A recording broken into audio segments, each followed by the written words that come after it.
Facebook लाइभमा जोडेर बस्नुभएका सम्पूर्ण महानुभावहरूलाई म युथ कम्युनिटी क्लब पोखराको उपाध्यक्ष जयन्ती मोक्तानको तर्फबाट यहाँहरू सम्पूर्णलाई नमस्कार। हामी आज पनि विभिन्न कार्यक्रम विभिन्न कुरा गर्नको निम्ति लाइभमा जोडिसकेका छौँ र युवा व्यवसायीहरूबीच साथ सहयोग र सहकार्यको लागि स्थापित युथ कम्युनिटी क्लबद्वारा आयोजित यस भर्चुअल कार्यक्रममा यहाँहरू सम्पूर्णलाई म स्वागत गर्न चाहन्छु। हामीले यस कार्यक्रममा विभिन्न क्षेत्रका व्यक्तित्वहरूसँग कुराकानी गर्दै आइरहेका छौँ। विभिन्न एक्सपिरियन्स सेयरिङदेखि लिएर हामीलाई व्यवसायको अबको दिनमा व्यवसायलाई कसरी अगाडि बढाउने भन्ने कुराहरूको कुराकानी चाहिँ हामीले यस कार्यक्रम मार्फत गर्दै आइरहेका छौँ र आज पनि हामीसँग कुराकानी गर्नको निम्ति जोडिसक्नु भएको छ। उहाँ युथ कम्युनिटी परिवारको सदस्य सल्लाहकार हुनुहुन्छ। उहाँ चाहिँ बिग एप्पल एजुकेसनको सिइओ हुनुहुन्छ। उहाँ हामीसँग जोडिनु भएको छ। उहाँ हुनुहुन्छ रुद्र गिरिज्यू। उहाँलाई चाहिँ म यस कार्यक्रममा स्वागत गर्न चाहन्छु। स्वागत छ सर। हजुर, थ्याङ्क यू भेरी मच। धन्यवाद सर। हामी आज 70औं दिनमा छौँ सर लकडाउनको र यो लकडाउनमा चाहिँ हामी सम्पूर्ण व्यवसायहरू चाहिँ अलि ठप्प नै छौँ र यसमा चाहिँ तपाईँ पनि शिक्षा हासिल गर्नका लागि अस्ट्रेलिया पठाउनुहुन्छ र त्यहाँको तपाईँ पनि अस्ट्रेलिया 7-8 वर्ष बसेर चाहिँ फर्किनु भएको छ र यो अवस्थामा चाहिँ अस्ट्रेलिया जाने नेपाली विद्यार्थीहरूको अवस्था कस्तो छ र अबको दिनमा चाहिँ विद्यार्थीहरूको धारणा चाहिँ कस्तो छ सर? हजुर, यहाँको प्रश्नको लागि एकदमै धेरै धन्यवाद दिन चाहन्छु। यहाँले अहिलेको यो विषम परिस्थितिमा यो प्रश्न उठाउनुभयो। मलाई लाग्छ एकदम सान्दर्भिक प्रश्न छ, किनभने यहाँ अहिले लाइभमा रहनुभएका विद्यार्थी भाइ बहिनीहरू, अभिभावकज्यूहरू र सम्पूर्ण हाम्रो सोसाइटीले यति बेला अलि चिन्तित एवं विदेशमा पढ्न गएका, विशेष गरी अब म अस्ट्रेलियामा स्टुडेन्ट भिजाको काम गर्ने, स्टुडेन्ट भिजा प्रोसेसिङ गर्ने एउटा एजुकेसन कन्सल्टेन्ट भएको नाताले यी जिज्ञासाहरू हामी तमाम नेपालीमा उठेको जस्तो मलाई लाग्छ। यहाँले सोध्नुभयो अस्ट्रेलियाको बारेमा, र यो अस्ट्रेलियामा के छ भने अहिले तत्कालै इन्टरनेसनल स्टुडेन्टहरूलाई अस्ट्रेलियाले तपाईँको एउटा स्टेट गभर्मेन्ट अफ अस्ट्रेलिया उहाँहरूले छुट्टा छुट्टै, जस्तो एनएसडब्ल्यू न्यू साउथ वेल्स गभर्मेन्टले छुट्टै, भिक्टोरियन गभर्मेन्टले छुट्टै, साउथ अस्ट्रेलियन गभर्मेन्टले छुट्टै गरी स्टेट वाइज गभर्मेन्टले स्टुडेन्टहरूलाई, विदेशबाट पढ्न गएका नेपाली लगायत इन्डियन विभिन्न वर्ल्ड वाइड आएका स्टुडेन्टहरूलाई विभिन्न प्रकारको सपोर्टहरू गरेको छ। जस्तै हाम्रो नेपालमा जस्तो क्यास पैसा दिने या त्यस्तो चाहिँ अलि हुँदैन त्यहाँ अस्ट्रेलियामा। त्यहाँ के छ भने स्टेट गभर्मेन्टले स्टुडेन्टहरूलाई तपाईँको भाउचरहरू, जस्तो खानेकुरा ग्रोसरी आइटम लगायत विभिन्न सामानहरू किन्नको लागि भाउचर, टिकट जस्तो एउटा भाउचर सिस्टम गरेर त्यो एउटा टेवा एवं फाइनेन्सियल सपोर्ट त्यसरी गभर्मेन्टले पुर्याइरहेको छ। अर्को, उनीहरूलाई खानको लागि डेली युजेसको कुराहरूमा, अति आवश्यक वस्तुहरूको लागि अथवा इभन ट्युसन फी, लिभिङ कस्टहरूमा पनि समस्या आएको छ भने गभर्मेन्टको तर्फबाट छुट्टा छुट्टै बजेट एलोकेट गरेर गभर्मेन्टले स्टुडेन्टहरूलाई सपोर्ट गर्दै आइरहेको छ। अब अर्को दोस्रो भनेको त्यहाँका सङ्घ संस्थाहरू, जस्तै फर इक्जाम्पल साल्भेसन आर्मी र अस्ट्रेलियन रेड क्रसले पनि खानको लागि अस्ट्रेलियामा कुनै पनि इन्टरनेसनल स्टुडेन्टलाई खानको बिहान बेलुका दिउँसो लन्च ब्रेकफास्ट सबै खानको लागि कुनै पनि प्रब्लम छैन। त्यहाँनिर 100% त्यो कुरामा सिक्युरिटी छ। उनीहरूले साल्भेसन आर्मी र रेड क्रस एकदमै खटेर गभर्मेन्टलाई पनि सपोर्ट गरेर उनीहरूले खानको लागि डेली प्रबन्ध पुर्याइरहेको अवस्था छ। र अहिले तपाईँको त्यसको अलावा त्यहाँका जस्तो एनआरएन जस्ता संस्थाहरू, अरू विभिन्न समाजहरू पनि त्यहाँ खोलिएको छ। अब जस्तो कास्की समाज, गोर्खा समाज भने जस्ता विभिन्न कम्युनिटी अर्गनाइजेसनहरूले पनि आफ्नो लेभलबाट सहयोग गरेका छन् भने त्यहाँ नेपाली धनाढ्य व्यक्तिहरू अर्थात् अरू अस्ट्रेलियन त्यहीँको लोकल पिपुलहरूले पनि आफ्नो पर्सनल लेभल, संस्थागत लेभल, जस्तै हाम्रो अहिले युथ कम्युनिटी क्लब छ, यहाँ हामी लाइभमा जोडिएका छौँ, यस्तै क्लबहरू, लोकल क्लबहरूले पनि त्यहाँ इन्टरनेसनल स्टुडेन्टहरूलाई थुप्रै किसिमको इन्फर्मेसन दिएर गिफ्ट भाउचरहरू अनि फुड भाउचरहरू दिएर सहयोग गरेको छ भने अर्को थर्ड लेभलमा म कुरा गर्न चाहन्छु, युनिभर्सिटीले, जस्तै एउटा युनिभर्सिटी भयो, अर्को प्राइभेट कलेजहरू, यो डिप्लोमा कोर्सहरू गराउने एजुकेसन प्रोभाइडरहरू भयो। पहिला युनिभर्सिटीले थर्ड नम्बरमा के सपोर्ट गरेको छ भने अहिले भने जस्तै $500 एभ्री विक $500 सम्मको त्यो भाउचरहरू उपलब्ध गराउने। अर्को भनेको ट्युसन फीमा इन्स्टलमेन्ट प्लानहरू, जस्तो तुरुन्तै स्टुडेन्टले तिर्न सक्दैन भने सेप्टेम्बर, अक्टोबर, कसैले डिसेम्बरसम्म पनि पेमेन्ट प्लानहरू दिएर फी तिर्न सहज पुर्याइदिएको छ। अर्कोतर्फ जस्तो एकदमै राम्रो युनिभर्सिटीहरूले, जस्तै उदाहरणको लागि मकोरी युनिभर्सिटीले स्टुडेन्टलाई $5,000 सम्मको लोन दिने।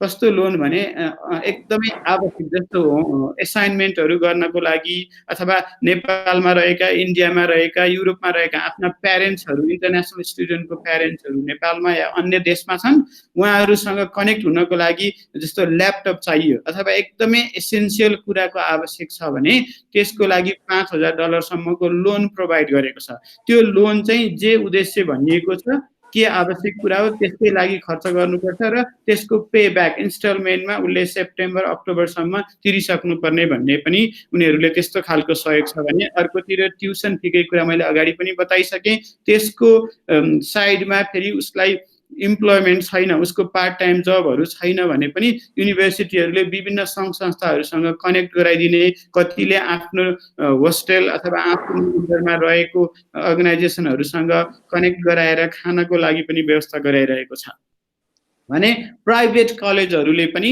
यस्तै प्रकारको सहयोग ट्याक्कै नगरे पनि उनीहरूले फीमा डिस्काउन्ट गरिने। जस्तो अहिले मैले एउटा कुरा छुटाएँ, युनिभर्सिटीहरूले 30%, 10 देखि 30% सम्म ट्युसन फीमा डिस्काउन्ट दिएको छन्। यस्तो प्राइभेट कलेजहरूले पनि यो किसिमको सहयोग प्रोभाइड गरिरहेको छन्।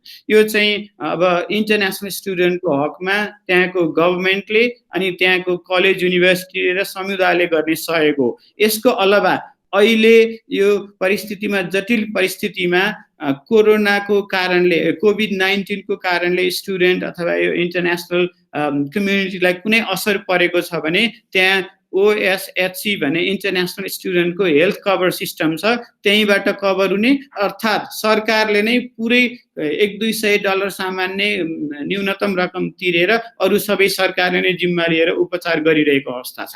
यो मैले सहयोगको कुरा गरेँ। अर्कोतर्फ तपाईँको त्यहाँको जनजीवन स्थिति के छ भने अहिले चाहिँ हिजोबाट उनीहरूको अस्ट्रेलियामा फर्स्ट स्टेजको ओपनिङ, लकडाउन पछिको फर्स्ट स्टेजको ओपनिङ हिजो सकियो। आज उनीहरू सेकेन्ड स्टेजमा छन्। अब थर्ड स्टेज चाहिँ, सेकेन्ड स्टेज कस्तो हुँदै जान्छ त्यसपछि चाहिँ थर्ड स्टेजलाई एनाउन्स गर्छ।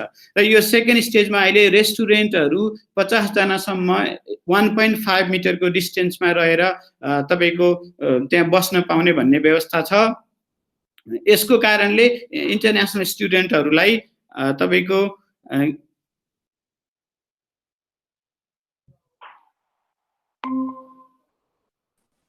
हेलो, यहाँ केही प्राविधिक गडबडी भयो र इन्टरनेसनल स्टुडेन्टहरूलाई हजुर सर, यहाँ बत्ती गएर म फेरि डाटा माफ गर्नु होला।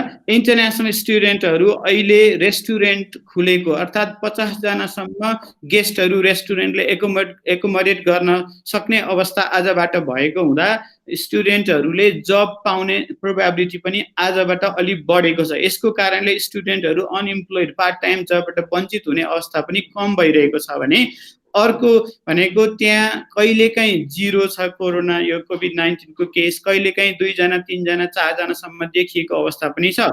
ओभरअलमा भन्नुपर्दा अस्ट्रेलियाको स्थिति अहिले ग्लोबल वर्ल्डमै कम्पेयर गर्दाखेरि केही राम्रो, सुधारात्मक रूपमा भएको छ। यो नै त्यहाँको अवस्था र स्टुडेन्टहरूलाई हुने सपोर्ट छ।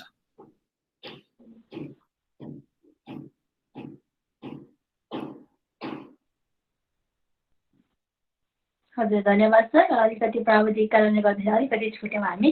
हजुर युथ कम्युनिटी क्लब यसले चाहिँ यो कार्यक्रम हेरेर बस्नुभएको सम्पूर्ण लाइभ र क्लबमा आबद्ध सदस्यहरूलाई हजुर के सल्लाह दिन चाहनुहुन्छ?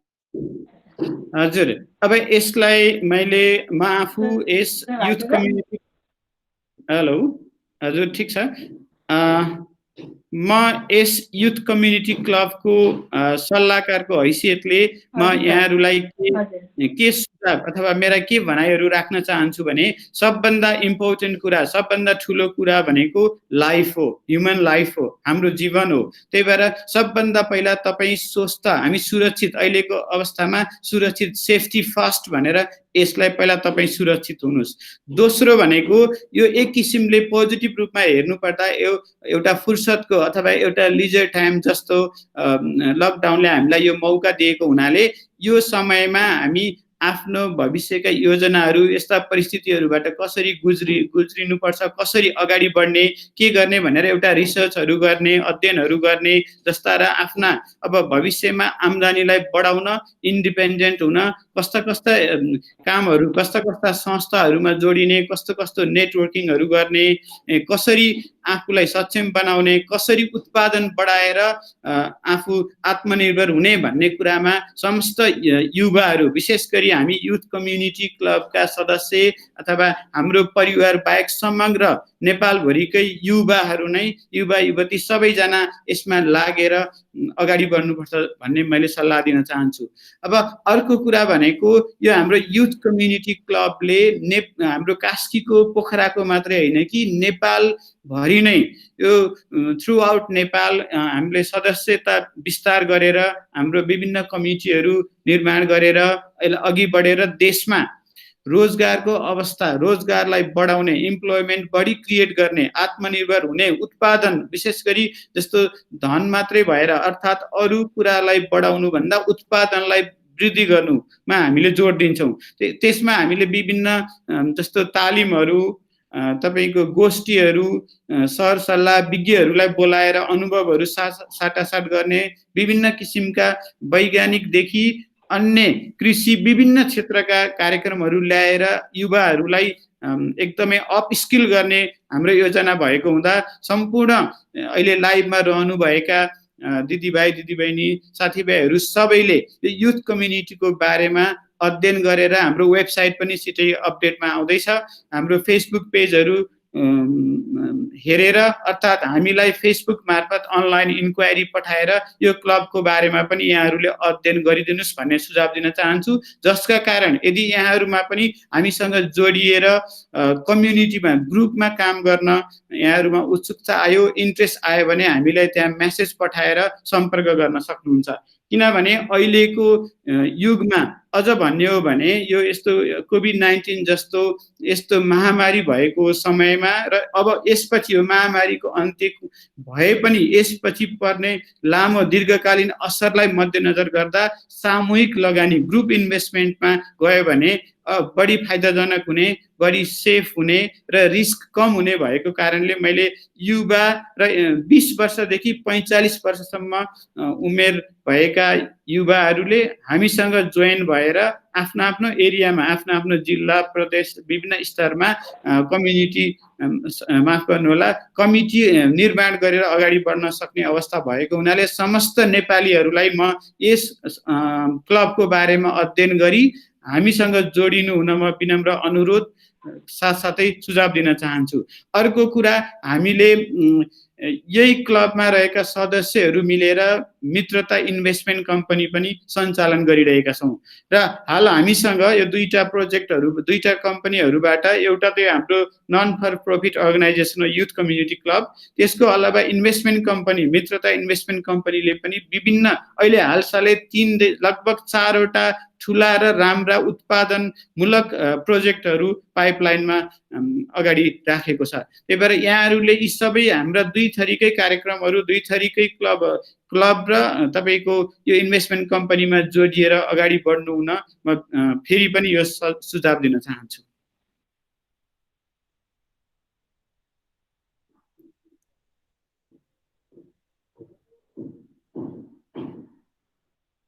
सर अहिले लकडाउनको अवस्थामा चाहिँ एकदमै व्यवसायहरू चाहिँ छाडा परिरहेको अवस्थाहरू पनि एउटा व्यवसायी भएको नाताले चाहिँ अबको व्यवसायलाई अगाडि बढाउनलाई चाहिँ के गर्नुपर्ने छ र व्यवसाय अब दिनुपर्छ होला सर। हजुर, यहाँको प्रश्न राम्रो पनि छ, जटिल पनि छ। किनभने तपाईँको अबको व्यवसाय कस्तो हुनु पर्ला र अहिले भइरहेका व्यवसायहरूले आफ्नो व्यवसायलाई प्रमोसन गर्न अर्थात् यसलाई फेरि वृद्धि गर्न पहिलाकै अवस्थामा ल्याउन के गर्नु पर्ला भन्ने प्रश्न मेरो आफ्नै पनि प्रश्न हो। किनभने म आफै पनि एउटा एजुकेसन बिजनेस चलाइरहेको बिजनेसम्यान भनौँ सानोतिनो भएको कारणले यो प्रश्न हामी समग्र युवाहरूको र सम्पूर्ण बिजनेसहरूको साझा प्रश्न हो जस्तो मलाई लाग्छ। अब के हुन्छ भने तपाईँलाई यसको ठ्याक्कै एउटा तपाईँको प्रेसाइज कुनै मेडिसिन औषधि आन्सर मैले दिन सक्दिनँ। किनभने यो कोभिड-19ले हामीलाई अब कस्तो स्थितिमा पुर्याउँछ, अब विभिन्न जस्तो इन्डियामा कस्तो हुन्छ, नेपालमा कस्तो हुन्छ, अरू छिमेकी मुलुकहरूमा कस्तो हुन्छ सिचुएसन, ग्लोबल सिचुएसन के हुन्छ। अब नेपालमा अहिले कोरोनाको केसहरू बढ्दो दरमा छ, यो कतिसम्म लम्बिन्छ र यसले जस्तो यो अर्को कुरा के हो भने यो सिचुएसनले हामीलाई कता पुर्याउँछ त्यो अवस्थालाई ध्यान दिए नेपाल गभर्मेन्टले दिएका निर्देशनहरू पालना गर्ने, स्वास्थ्य विभागले दिएका निर्देशनहरू सुझावहरूलाई मान्ने र गभर्मेन्टलाई सपोर्ट गर्ने पहिलो काम हो भने यसका साथसाथै विभिन्न विज्ञहरू जस्तो अहिले हामीसँग युथ कम्युनिटी क्लबमा हामी विभिन्न प्रायः जसो एभ्रिडे हामीले लाइभमा आएर जोडिरहेका हुन्छौँ भने रेडियो नेपालबाट, टिभी प्रोग्रामहरूबाट, पत्र पत्रिका मार्फत विभिन्न यस्ता ठुला ठुला विज्ञहरू बिजनेस सम्बन्धी विभिन्न तपाईँको विभिन्न क्षेत्र एरियालाई समेटेर सूचना सम्प्रेषणहरू भइरहेका छन्, कार्यक्रमहरू आइरहेका छन्। ती कार्यक्रमहरूमा सकेसम्म तपाईँ हामीहरू जोडिएर हामी त्यहाँ सुनेर ज्ञानहरू लिएर नलेज आइडिया सेयर गरेर आफ्ना प्रश्नहरू राखेर अगाडि बढ्नुपर्छ जस्तो मलाई लाग्छ। किनभने अहिले हामीले एउटा योजना बनायौँ, म अब पछि मेरो होटल छ कि मेरो एजुकेसन बिजनेस छ कि मेरो कृषि छ कि मेरो के छ, त्यो बिजनेसलाई कसरी अगाडि लाने भन्ने कुरा हाम्रो यो अहिले चलिरहेको यो महामारी समस्या कस्तो हुन्छ त्यसमा भर पर्छ, त्यो कुरालाई ख्याल गर्नु पर्यो। दोस्रो कुरा भनेको अवश्य पनि नेपालमा पोलिटिकल सिचुएसन कस्तो हुन्छ, कुनै पनि बिजनेस अगाडि जान पछाडि जान एउटा स्टेग्नेन्ट पोजिसनमा रहनको लागि त्यहाँ त्यो देशको पोलिटिकल इम्प्याक्ट हुन्छ, त्यो कुरालाई पनि मध्यनजर गरेर हामी अलिक चनाखो हुने कुरामा हुनुपर्छ त्यो मामलामा। अब तेस्रो कुरा भनेको मेरो विचारमा के लाग्छ भने अब भइरहेको बिजनेसलाई हामीले त्यसलाई रिभाइभ गर्नु पर्यो। अब त्यसलाई कसरी माथि उठाउने भनेर जस्तो स्टाफिङहरूलाई अब पहिला कति स्टाफ छ, अबको सिचुएसन कस्तो हुन्छ र भइसके पछाडि कति स्टाफ कट डाउन गर्ने हो कि थप्ने हो कि त्यो कुरामा ध्यान दिनु पर्यो। आफ्नो वार्षिक आम्दानी र खर्चलाई एक्युरेट हिसाबले आफ्नो अडिटर छ कि आफ्नो फाइनेन्सियल एडभाइजर छ कि त्योसँग सल्लाह लिएर त्यो इन्कम एक्सपेन्सेसहरूको रेकर्डिङ हेरेर आफ्नो योजना अगाडि बढाउनु पर्यो, जसले गर्दा बिजनेसले अब बिजनेससँग फर इक्जाम्पल लोनमा बिजनेस चलिरहेको छ कि आफ्नै क्यास क्यापिटल भएर आफ्नै पैसा युज भइरहेको छ कि अन्य व्यक्ति, नेपालमा त अब व्यक्तिबाट पैसा सापटी लिएर ब्याजमा लिएर अब फ्यामिली बिजनेस छ भने मम्मी ड्याडीबाट सापट लिएर अथवा सहयोग लिएर अगाडि बढिरहेको हुन्छ। आफ्नो फाइनेन्सियल पोजिसन कस्तो छ अहिले कोरोनाको समयमा अथवा यो कोरोना आउट भइसके पछाडि पनि आफ्नो फाइनेन्सियल पोजिसन कति लेभलमा ड्रप भइन्छ ती कुरालाई क्याल्कुलेट गरेर हामी अगाडि बढ्नुपर्छ। त्यो कुरा एकदमै इम्पोर्टेन्ट हुन्छ जस्तो मलाई लाग्छ। तेस्रो कुरा भनेको यो जस्तो विभिन्न बिजनेसमा पनि विभिन्न अम्ब्रेला अर्गनाइजेसनहरू छ। म एजुकेसन बिजनेस भएको भएर मेरो नजिकको संस्था के हो भने इक्यान भन्ने संस्था छ।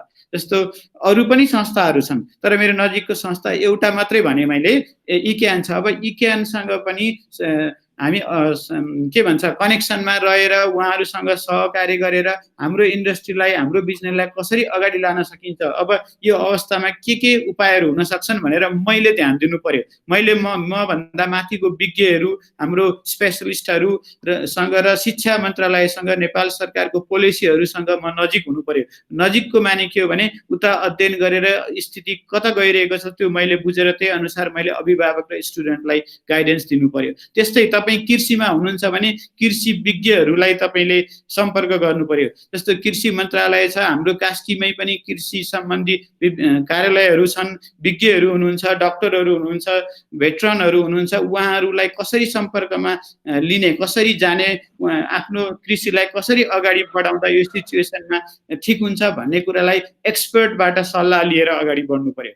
अर्को कुरा भनेको तपाईँको गभर्मेन्टले जस्तो टुरिज्म सेक्टर अहिले सबभन्दा बढी ह्याम्परमा मारमा परिरहेको छ। यसलाई गभर्मेन्टले कति दसैँ कि त्यस्तै कुन समय असोज कति समयसम्म चल्न नपाउने भनेर ब्यान गरिरहेको छ। हो त्यो परिस्थितिलाई त्यसपछिको अवस्था के हुन सक्ला, त्यसलाई कसरी अगाडि बढ्ने भन्ने कुरामा सबभन्दा नजिकको उहाँहरूको संस्था र गभर्मेन्ट दुवैसँग सहकार्य गरेर अगाडि बढ्नु पर्यो। त्यही भएर मैले भन्न खोजेको कुरा के हो भने अबको व्यवसायलाई कसरी माथि लैजाने, अहिले सबै ठप्प छन्, जिरो छन्, इन्कम छैन, अब घर भाडाहरू तिर्नुपर्ने छ, त्यहाँ थपिरहेको छ, लोनको रिपेमेन्टहरू तिर्न नसकेर समस्या भइरहेको छ। ब्याङ्कहरूसँग जानु पर्यो। गभर्मेन्टले पोलिसी बनाउनु पर्छ त्यो छुट्टै कुरा छ, गभर्मेन्टले आफ्नो लेभलबाट गर्छ, गरि पनि रहेको छ। तर गभर्मेन्ट लेभललाई पनि हाम्रो अर्गनाइजेसनहरूले, हाम्रो संस्थाहरूले, हाम्रो बिजनेसहरूले सुझावहरू दिने नजिकको सरकार, स्थानीय सरकार सबैभन्दा नजिकको सरकार छ। यो फेडरल गभर्मेन्टको, फेडरल सिस्टमको अपधारणा त्यही पनि हो। त्यही भएर हामी सबभन्दा नजिकको नगरपालिका, वडा कहाँ हो नजिकको सरकार, त्यहाँ गएर आफ्नो कुरा राख्नु पर्यो। त्यहाँ मार्फत त्यहाँको वडा अध्यक्ष, नगरपालिका प्रमुख, कार्यकारी अधिकृतहरूले हामीलाई सम्बन्धित निकायमा रिफर गर्नुहुन्छ सहयोगको लागि या सुझावको लागि। त्यसरी अगाडि बढ्यो भने आफ्नो बिजनेस, सानो बिजनेस होस् ठुलो बिजनेस होस्, अगाडि बढ्न सक्छ जस्तो मलाई लाग्छ। अर्को कुरा भनेको यो अहिले हामी यसरी बसिरहेको समयमा पनि आफ्नो बिजनेसलाई प्रमोसन गर्नु पर्यो, नेटवर्किङ बढाउनु पर्यो। अब फेसबुकबाट हुन्छ या अन्य सोसल मिडियाबाट कसरी हुन्छ, मेरो यस्तो बिजनेस छ, यस्तो छ भनेर अहिले जानकारी दिइराख्नु पनि एउटा राम्रो अपर्च्युनिटी हो। किनभने यति बेला समस्त युवा, वृद्ध, बालबालिका सबै घरमा बस्ने, इन्टरनेटमा बढी समय बिताउने भइरहेको हुँदा यो बेला यो मार्केटिङको पनि एक किसिमले राम्रो अवस्था हो। यसरी पनि बिजनेसलाई टेवा पुग्न सक्छ। यहाँ केही प्राविधिक गडबडी भएको छ।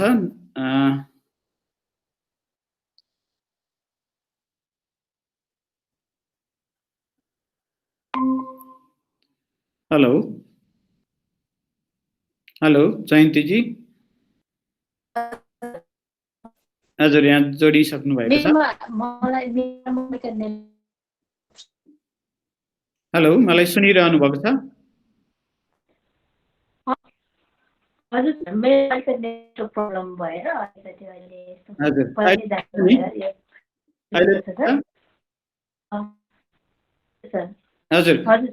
हजुर मैले यसलाई कन्टिन्यू गर्न चाहेँ। अर्को भनेको अब तपाईँले यो त हामीले भइरहेको बिजनेसलाई कसरी अगाडि बढाउने, कसरी यसलाई अझै पहिलाको स्थितिमा ल्याउने किसिमले अगाडि बढ्ने भन्ने बारेमा केही कुरा मैले राखेँ। अब जस्तो के व्यवसाय माफ गर्नु होला, अब लकडाउन पछिको अवस्थामा अर्थात् यो कोभिड-19 को सिचुएसन बेटर भइसके पछाडि अगाडि बढ्ने क्रममा कस्ता बिजनेसहरूमा लगानी गर्दा राम्रो होला, अर्थात् कस्ता कस्ता व्यवसायप्रति युवाहरू आकर्षित हुन राम्रो होला भन्ने प्रश्नमा म के भन्न चाहन्छु भने अबको बिजनेस भनेको पनि त्यही यो सिचुएसनलाई हेरेर, जस्तो टुरिज्म व्यवसायमा लाग्न खोज्ने हो भने कति समयसम्म टुरिज्म सेक्टर इफेक्टिभ होला, माफ गर्नु होला, कति समयसम्म टुरिज्म सेक्टर यो सिचुएसनले इम्प्याक्ट परिरहला भन्ने क्याल्कुलेसन गर्नु पर्यो, रिस्क एनालिसिसहरू गर्नु पर्यो। अर्को इम्पोर्टेन्ट कुरा भनेको नयाँ बिजनेस गर्नको लागि मैले हुन त म बिजनेसको नयाँ बिजनेस गर्नको लागि तपाईले थोरैभन्दा थोरै लगानी गरेर थोरै लगानीमा बिजनेसलाई बिस्तारै बिस्तारै प्रमोसन गर्दै लगेर बिजनेस अगाडि बढाउनु पर्यो। यसको माने के हो भने सुरुमै एकदमै ठुलो लगानी गरेर तपाईँ जस्तो आवेशमा आएर होस् या एउटा सामान्य लेम्यानको हिसाबले हिसाब गरेर क्याल्कुलेट गरेर सिधै ठुलो पुँजी इन्भेस्ट गरेर लगानी अगाडि बढाउनु राम्रो हुन्न जस्तो मलाई लाग्छ। किनभने अहिले कोभिड-19 को समस्या आयो, केही समयपछि अर्को समस्या आउला, त्यो आफ्नो ठाउँमा छ। यो त हामीले सोचेको भन्दा बाहिरको अनएक्सपेक्टेड कुरा थियो र भइरहेको छ। र त्यसकारण तपाईले अब कस्तो व्यवसाय गर्ने भन्ने सन्दर्भमा लगानीको कुरालाई एकदमै ध्यान दिएर त्यसलाई क्याल्कुलेट गर्नु पर्यो। दोस्रो कुरा भनेको आफूसँग स्किल भएको, आफैले त्यहाँ बसेर काम गर्न सक्ने सेक्टरमा लगानी गर्नुभयो भने राम्रो हुन्छ। एक त आफूसँग नलेज हुन्छ, दोस्रो आफूले त्यसलाई कस्तो परिस्थितिमा कसरी लान सक्ने भन्ने बारेमा आफूमै निर्भर रहन सकिन्छ र त्यस्ता व्यवसायहरूमा अगाडि बढ्दा राम्रो होला जस्तो मलाई लाग्छ।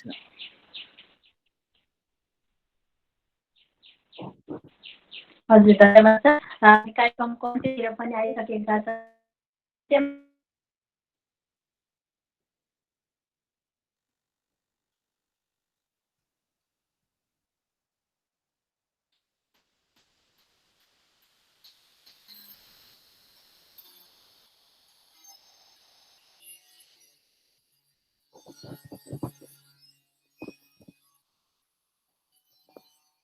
फेरि पनि यहाँ इन्टरनेट कनेक्सनमा प्रब्लम देखिरहेको छु।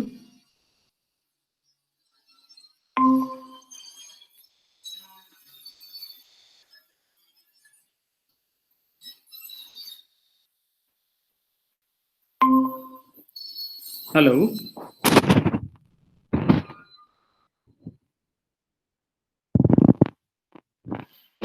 Hello,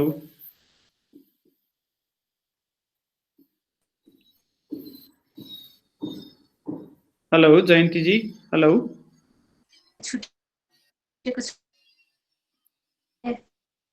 hello. हजुर सर, हजुर सर। हजुर, अहिले मैले यहाँलाई सुनिरहेको छु। अहिले कनेक्सन ठिक छ जस्तो लाग्छ। प्रश्न अन्त्यमा चाहिँ हाम्रो लाइभ हजुर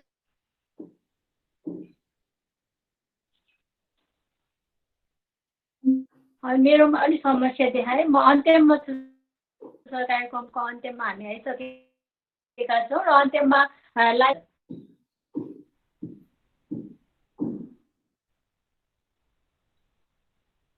हजुर, यहाँको फेरि पनि अन्तिमको प्रश्न मैले बुझे जस्तो लाग्छ।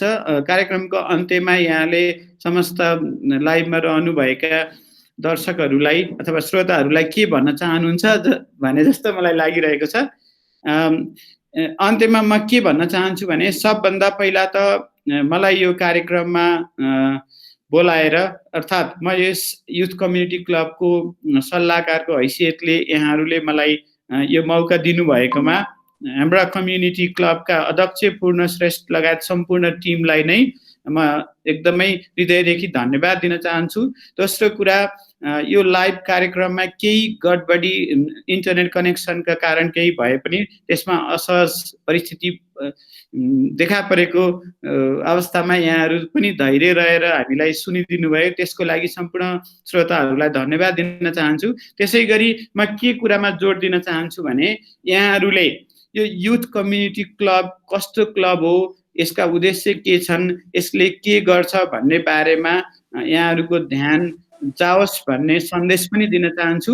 किनभने यो युथ कम्युनिटी क्लब भनेको कम्युनिटीको लागि विशेष गरी युथहरूलाई फोकस गरेर युथहरूलाई नै विदेशमा होइन स्वदेशमा नै परिश्रम गरेर मेहनत गरेर आफ्नो लगानी पसिना सबै थोक हाम्रो देशलाई, हाम्रो नेपाली माटोलाई नै इन्भेस्ट गर्नुपर्छ, यहीँ नै हुनुपर्छ भन्ने हाम्रो मूल मर्म हो, जसका लागि अहिले हाम्रो देशबाट ठुलो सङ्ख्यामा वैदेशिक रोजगारका लागि अध्ययनको अलावा अध्ययन बाहेक वैदेशिक रोजगारका लागि मात्रै ठुलो जत्था विदेश जाने गरेको छ।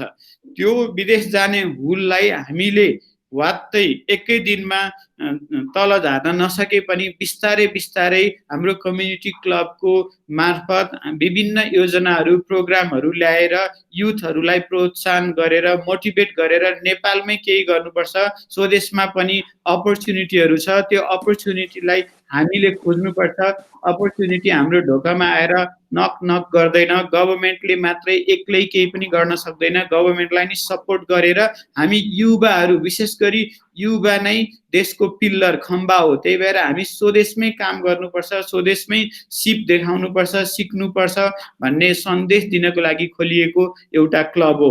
हुन त यो क्लब एकदमै नयाँ छ, तर पनि यसका योजनाहरू, यसका कामहरू, अनुभवहरू, यहाँ समेटिएका यस क्लबका कमिटीका मेम्बरहरू, यहाँका सञ्चालकहरू, सम्पूर्ण धेरै जसो व्यक्तिहरू एकदमै अनुभवी, धेरैभन्दा धेरै सिप, ज्ञान, बौद्धिकता, शिक्षा भएका व्यक्तिहरूको एउटा एउटा के भन्छ एकदमै यङ खालको संस्था हो। यसले, मैले अगाडि पनि भनिसकेँ, यसले छोटो समयमा धेरै ठुला र राम्रा पोजिटिभ तपाईँको एचिभमेन्टहरू, उपलब्धिहरू गरिसकेको छ। अहिले पनि हामीले जस्तै एउटा पिग फार्मिङ, यो बङ्गुर पालन भन्ने प्रोग्राम ल्याएर यो उत्पादनसँग जोडिएको हो र यो कार्यक्रम लगभग 70%, 60% भन्दा माथि पुगिसकेको छ।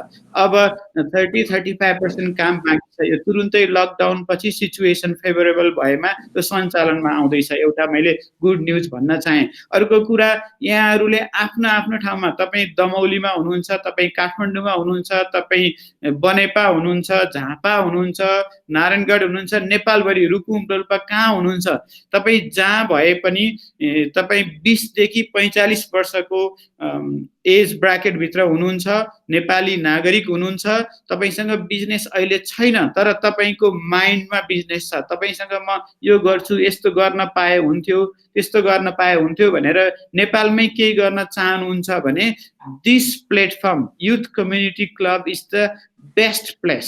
यो एकदमै तपाईँहरूको लागि सुइटेबल संस्था हो। यसले निशुल्क रूपमा तपाईहरूलाई सेवा दिन्छ। कस्तो सेवा भनेको 2-3 प्रकारको सेवा छ। एउटा, तपाईँलाई यसले ज्ञान दिन्छ, इन्फर्मेसनहरू दिन्छ। अर्को भनेको स्किल पनि दिन्छ।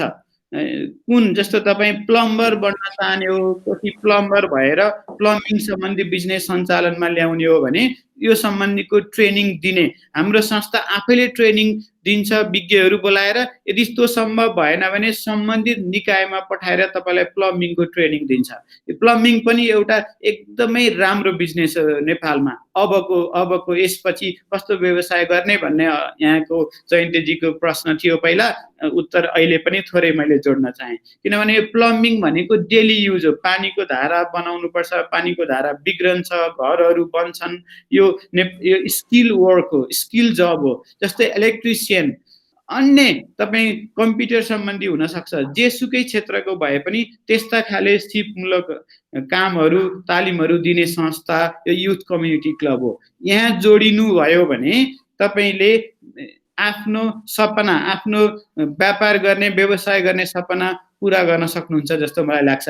हामीले यहाँलाई सकेसम्म 24 घण्टाभित्र नै नभए पनि 2 बिजनेस डेज भित्रमा तपाईँको मेसेजहरू रिप्लाई गरेर, तपाईँलाई फोन गरेर, हामीले फोनबाट, मेसेजबाट कनेक्ट भएर तपाईँका प्रश्न, जिज्ञासाहरू हामी मेटाउनेछौँ, त्यसको आन्सर दिनेछौँ। त्यही भएर मैले के भन्न चाहन्छु भने यो संस्थासँग जोडिएको अर्को हालसालै अहिले नै भइरहेको मित्रता इन्भेस्टमेन्ट कम्पनी हो। यी दुईटै संस्थाको बारेमा तपाईँ वेबसाइटबाट गएर, फेसबुकमा जोइन भएर त्यो संस्थाको अध्ययन गरेर हामीसँग सम्पर्कमा आउनुहोस्। हामी तपाईँलाई अवश्य पनि सहयोग पुर्याएर, सहयोग गरेर, हामीले गर्न सक्नेसम्म सपोर्ट गरेर युवाहरूलाई यहीँ रोजगारी क्रिएट गर्ने प्लेटफर्मको स्थापना गर्न सक्छौँ भन्ने दृढ विश्वास मसँग छ। म त्यो प्रतिबद्धता व्यक्त गर्न चाहन्छु। अर्को कुरा भनेको हाम्रो युथ कम्युनिटी क्लब भनेको अरूभन्दा भिन्न संस्था हो। यसको माने के हो भने हामीले अहिले यो कोभिड-19ले सिकाएको लेसन पनि त्यही हो। जुन कुरा कोभिड-19 नहुँदै सुरु नहुँदै विश्वमै त्यसले पाइला नटेक्दै हामीले पहिल्यै के भनेका थियौँ भने उत्पादनमा जोड दिनुपर्छ। उत्पादन प्रोडक्सन भनेको जस्तो कृषि उदाहरणको लागि हाम्रो देशमा सम्भव पनि छ। यस्ता चिजहरू वस्तु उत्पादन गर्ने चिजलाई जोड दिनुपर्छ भन्ने हाम्रो मूल नारा हो। अर्को भनेको युवा भनेको ठुलो चिज हो। युवा भनेको नै देशको खम्बा हो। त्यसैले युवालाई हामीले रोजगारीको व्यवस्था, युवालाई सिपको व्यवस्था, सिप सिकाउने र उत्पादन बढाउने यस्ता कुरालाई जोड दिने संस्था हाम्रो संस्था युथ कम्युनिटी क्लब हो। त्यही भएर युथ कम्युनिटी क्लब अरू संस्था समाजमा देशमा भएका अन्य संस्थाहरू धेरै राम्रा संस्थाहरू छन्। हाम्रो पनि पुरानो नभए पनि यो संस्था गतिशील संस्था हो जसले यस्ता कुराहरूलाई जोड दिन्छ।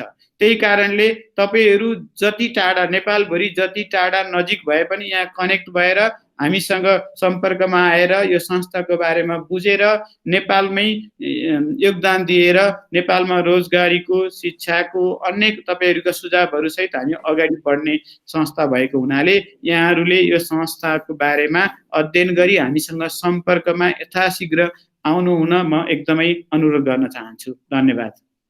धन्यवाद सर। हामीसँग जोडिनु भएको छ बिग एप्पल एजुकेसन र युथ कम्युनिटी क्लबका सल्लाहकार रुद्र गिरिज्यू। उहाँले धेरै कुराहरू राखिसकेको छ र हामी अब बिदा लिने समय पनि भइसकेको छ। क्लबको बारेमा उहाँले सबै भनिसक्नु भएको छ। इन्भेस्टमेन्ट कम्पनीको बारेमा पनि सबै कुरा भनिसकेको छ। म त्यो कुराहरूलाई दोहोऱ्याउन चाहन्न र तपाईँहरूलाई पक्कै पनि धेरै कुराहरूको ज्ञान भइसकेको छ भन्ने कुराको पनि म आशा गर्दछु। र आजको यस हामी फेरि पनि भोलि 2 बजे लाइभमा जोडिने बाचाको साथ आजको यस कार्यक्रमबाट सल्लाहकार रुद्र गिरिज्यू र म कार्यक्रम सञ्चालिका जयन्ती मोक्तान यहाँहरूबाट बिदा हुन चाहन्छु। हस्त नमस्ते।